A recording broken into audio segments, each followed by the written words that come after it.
आपका स्वागत है हमारे चैनल पे। आज हम लोग क्लास 10th के फिजिक्स का पहला चैप्टर प्रकाश का परावर्तन पढ़ेंगे।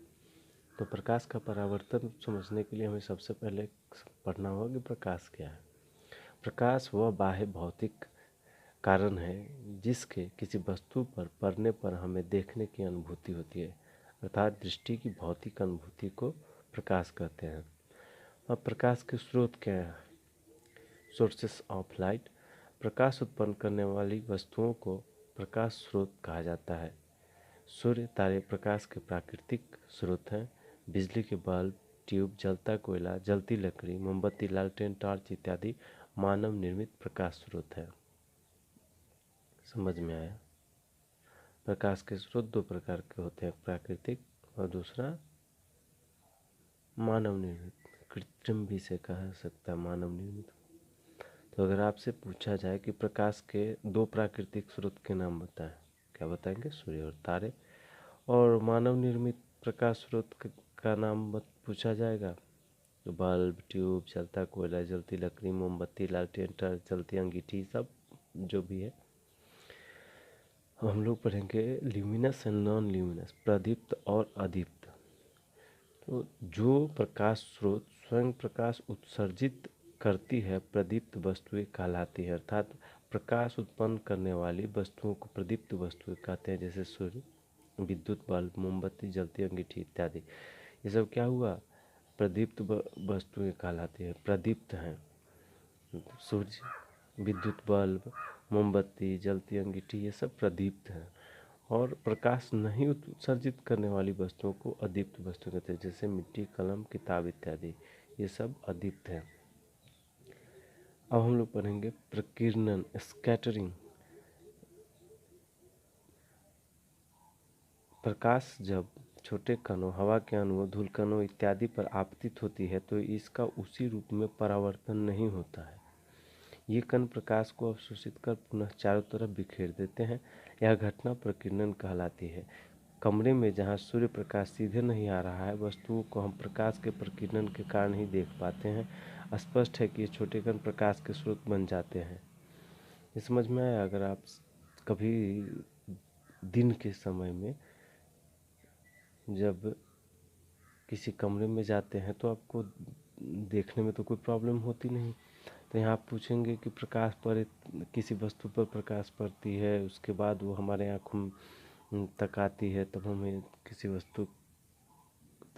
वस्तु को देख पाते हैं। तो कमरे में जहाँ सूर्य की रोशनी सीधी नहीं जाती है, वहाँ हम कैसे देख पाते हैं किसी वस्तु को?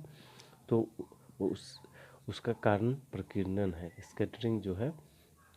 और इसमें क्या होता है कि हवा के अणु जो हैं, हवा के अणु और धूल कण इत्यादि, ये सब प्रकाश स्रोत बन जाते हैं और वो प्रकाश को अवशोषित करके और पुनः उत्सर्जित करते रहते हैं, छोड़ते रहते हैं। उन्हें अवशोषित करते हैं और फिर बिखेर देते हैं। तो इस घटना को प्रकीर्णन कहते हैं। और इसी प्रकीर्णन के कारण हम जहाँ कमरे में सूर्य की रोशनी सीधी नहीं पहुँचती है, वहाँ भी वस्तुओं को देख पाते हैं। एक प्रश्न कोई पूछ सकता है कि कमरे में जहाँ सूर्य की रोशनी सीधी नहीं पहुँचती है, वस्तुओं को किस प्रकार देख पाते हैं। अब प्रकाश का गमन कैसे होता है? प्रकाश क्या तरंग के रूप में चलती है? आप लोगों ने 9th में पढ़ा हुआ तरंग का कैसे चाल होता है। तो ये हम लोग समझेंगे कि प्रकाश का गमन क्या होता है। तो प्रकाश का गमन सीधी रेखा में होता है। प्रकाश का गमन जो है सीधी रेखा में होता है। और इसका प्रायोगिक रूप में इसे दिखाने के लिए आप 3 गत्ते ले लीजिए, कूट, ऐसे जो कूट भी बोलते हैं हम लोग। तो 3 गत्ता ले लीजिए। कॉपी का मोटा मोटा कवर आजकल आता है ना, कॉपी का कवर, उसे भी ले लीजिए। और तीनों का एक साइज बनाइए, सेम साइज। तीनों में एक जगह पे एक ही साथ एक उसमें होल बना दीजिए और उसको बिल्कुल एक सामने रखिए। उसके उस तरफ एक कैंडल जला दीजिए और अब आप कैंडल को देख पा रहे होंगे या उधर से आ रही रोशनी देख पा रहे होंगे, तो बीच का गत्ता थोड़ा घिसका दीजिए इधर उधर, प्रकाश आना बंद हो जाएगा। इस प्रयोग से सिद्ध होता है कि प्रकाश का गमन सीधी रेखा में होता है। ऐसे ही बिहार बोर्ड में ये प्रयोग नहीं है, ये CBSE वाले पढ़ते हैं। जो CBSE के बच्चे भी अगर देख रहे हो तो वो रेज ऑफ लाइट, प्रकाश की किरणें।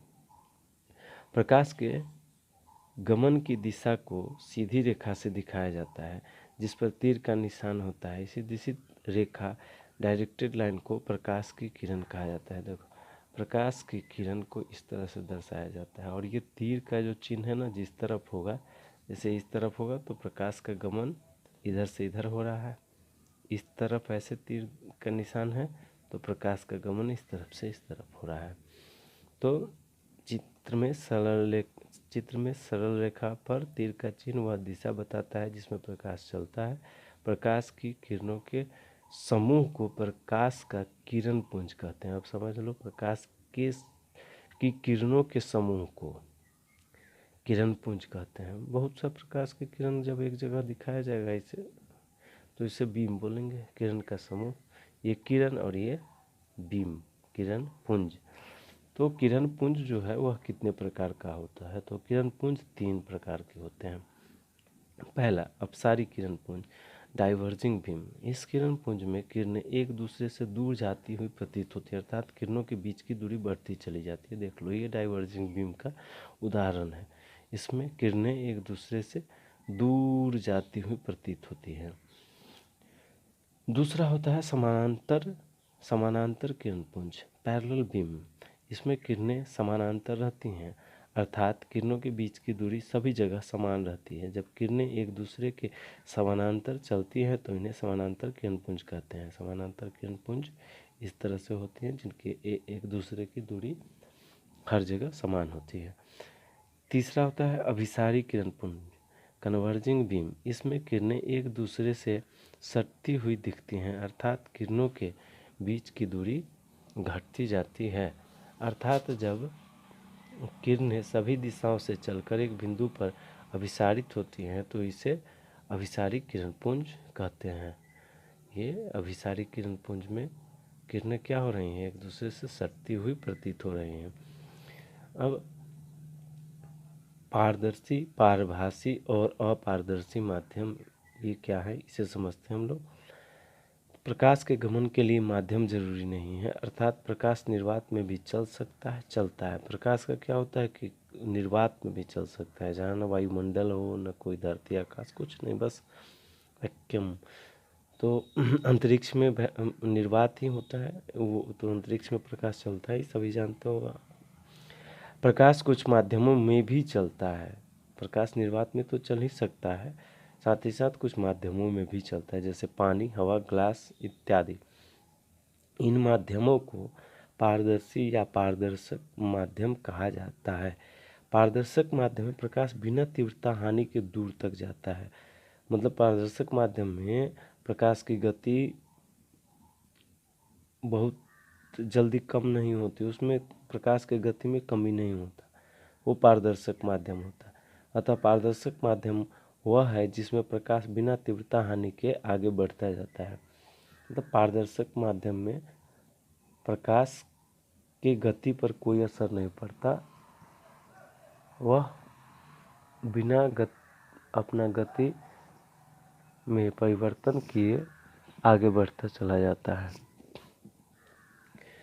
जिस माध्यम में प्रकाश गमन करे किंतु तेजी से इसकी तीव्रता घटती जाए तो वैसे माध्यम को पारभासी माध्यम कहा जाता है। जैसे दूध, तेल, घिसा, कांच, कुहासा इत्यादि पारभासी माध्यम है। ये सब दैनिक जीवन में आप लोगों ने महसूस किया ही होगा कि कुहासे में एक टॉर्च की रोशनी डालो तो क्या होता है, उसकी तीव्रता हानि हो जाती है, हम देख कम पाते हैं। इसे साइंस के टर्म में कहेंगे कि प्रकाश की गति इधर कुहासे के कारण कम हो गई। और तीसरा, जिन पदार्थों से होकर प्रकाश गमन नहीं कर सके उसे अपारदर्शी माध्यम कहा जाता है। जैसे लकड़ी, लोहा, पत्थर, मिट्टी इत्यादि अपारदर्शी माध्यम है। प्रकाश का वेग, वेलोसिटी ऑफ लाइट। निर्वात में प्रकाश का वेग 29,97,92,458 मीटर प्रति सेकंड होती है। इस वेग को करीब 3 × 10⁻8 मीटर प्रति सेकंड माना जा सकता है। 29,97,52,458 मोबाइल नंबर की तरह याद रखना। प्रकाश का वेग 29,97,52,458 29,97,52,458। शायद मैंने इधर 92 बोल दिया पीछे, उसके लिए सॉरी अगर गलत बोल गया हूँ तो। एडिट में मैं काटूंगा नहीं, मैं चाहता हूँ कि एडिट करके मैं अपने वीडियो को बीच में काटूँ नहीं। तो ये 29,97,92,458 मीटर प्रति सेकंड की रफ्तार होती है प्रकाश की। दूसरे माध्यमों में प्रकाश का वेग इससे कम होता है, यह एक स्थापित सत्य है। दूसरे माध्यम में प्रकाश का वेग इससे कम होता है, ये निर्वात का वेग है, सबसे ज़्यादा अधिक होता है। यह स्थापित सत्य है कि किसी वस्तु का वेग निर्वात में प्रकाश के वेग से अधिक नहीं हो सकती है। ये प्रूव्ड है कि निर्वात में प्रकाश के वेग से ज़्यादा किसी भी वस्तु का वेग नहीं हो सकता है। एक तथ्य यह भी है कि प्रकाश का यह वेग दर्शक के वेग से स्वतंत्र है। अर्थात यदि एक दर्शक स्थिर है और दूसरा दर्शक किसी वेग से चल रहा है तो दोनों दर्शकों के लिए प्रकाश का वेग एक ही होता है। प्रकाश का वेग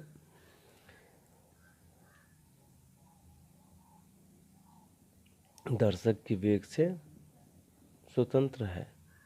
मतलब दो लोग हो, एक बैठा हो और एक चल रहा हो, बहुत तेज चल रहा हो, बहुत तेज, धीमे धीमे पैदल नहीं, बहुत तेज। जितनी तेज गति की सवारियां अभी तक हम लोग ने देख रखी है, उस गति से चल रहा हो, कोई फर्क नहीं पड़ता है, दोनों के लिए प्रकाश का गति एक ही होगा।